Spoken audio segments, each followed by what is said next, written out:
Europe's suicide, a revolution against itself. The revolution that was supposed to bring freedom has destroyed boundaries. The tolerance that was meant to build peace has annihilated reason. Today, Europe, in the name of ideology, is giving up its identity, security, and future. It will not be an invasion from the outside that kills it, but self-aggression disguised as false humanism. Few things in world history repeat themselves with such relentless consistency as the fates of revolutions. Each begins with lofty slogans about liberation, equality, progress, and a brave new world. And almost every one ends the same way: self-destruction, paranoia, destabilization, and devouring its own children. The French Revolution guillotined even Robespierre. The Bolshevik one devoured Trotsky and others. The Maoist revolution consumed China's intellectual elite. Today, Western Europe, living under the delusion that its peaceful cultural revolution will be the exception, is walking the same path. Contemporary Europe is not merely conducting flawed politics. It is pursuing a policy openly contradictory to the basic principles of logic and the instinct of self-preservation. On one hand, it declares support for Israel in its conflict with Hamas or Iran, thus with representatives of the Islamic world. On the other hand, it eagerly opens its borders to hundreds of thousands of migrants from Muslim countries. No controls, no preconditions, no requirements for assimilation.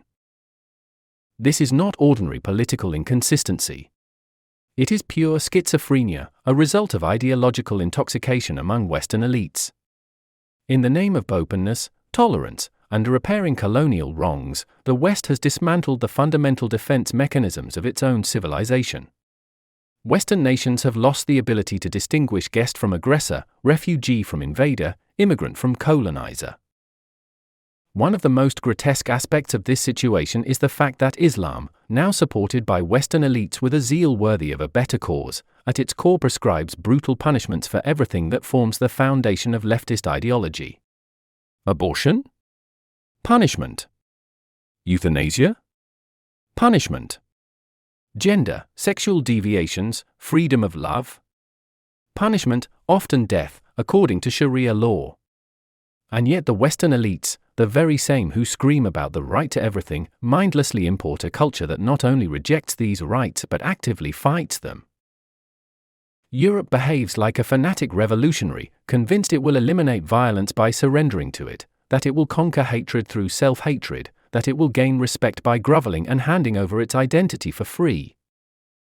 If anyone still believes that revolutions protect their followers, the last few years should cure them of this delusion. Just remember the recent vaccinations.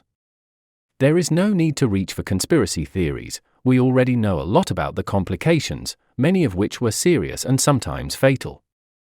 Who were the most common victims? Precisely those most obedient, those who religiously wore masks, obeyed lockdowns and took successive doses of experimental substances. This is also a classic mechanism of every revolution, the system devouring those who served it most faithfully. Those who wore triple-layer masks and proudly carried sanitary passports are now increasingly struggling with health problems that, until recently, could not even be mentioned. Because the revolution never admits its mistakes. It simply marches on, over corpses. History teaches one thing: no civilization has ever survived after abandoning its own borders, both literal and metaphorical. Revolutions that reject tradition, identity, and common sense always end the same way, in chaos, tyranny, or total collapse. Today's Western Europe is an ideological project that has come to hate itself. And this mechanism won't stop with white heterosexual citizens, as is currently happening. The revolution will eventually devour even its own architects, the media, political, and academic elites. Can this process be stopped? Theoretically, yes.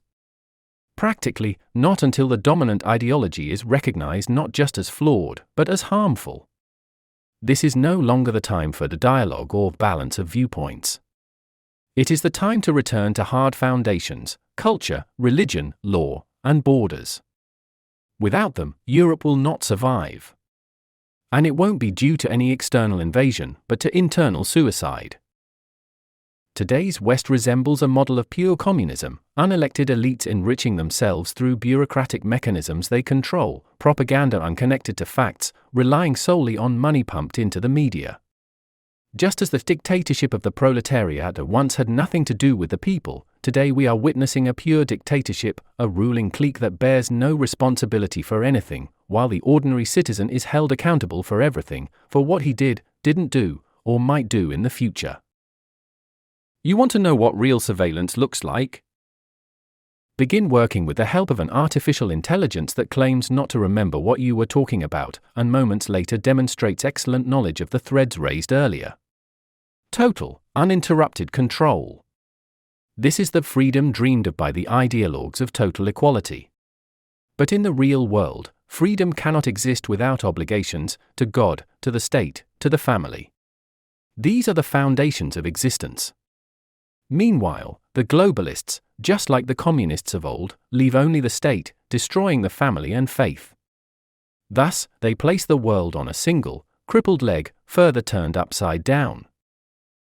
The West has broken one of the fundamental laws of existential intelligence: the exception proves the rule. In its place, it introduced a new dogma: exceptions create rules. That's a fundamental difference. And that's exactly what flips the world upside down. Without respect, without truth, built on lies, Europe is dying. The only thing you're still allowed to do is go and kill your child.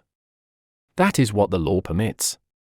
You can also watch as leftist dictatorships destroy everything that has any historical or spiritual value. If something has material value, they simply steal it. Every revolution devours its own children. It's worth remembering. Arkady Szniewalski.